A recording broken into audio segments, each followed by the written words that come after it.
একটা সুখবর নিয়ে আপনাদের সামনে হাজির হলাম।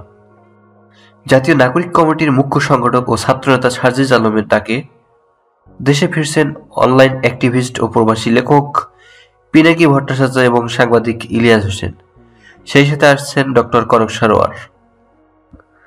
জাতীয় নাগরিক কমিটি আগামী নির্বাচনে প্রবাসীদের ভোটাধিকার নিশ্চিত দেখতে চায়, এমন মন্তব্য করেছেন সার্জিস আলম।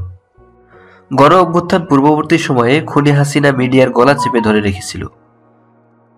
বিভিন্ন এজেন্সি অলওয়েজ নজরদারি করত, তারা নিউজের শব্দ এবং বাক্য ঠিক করে দিত।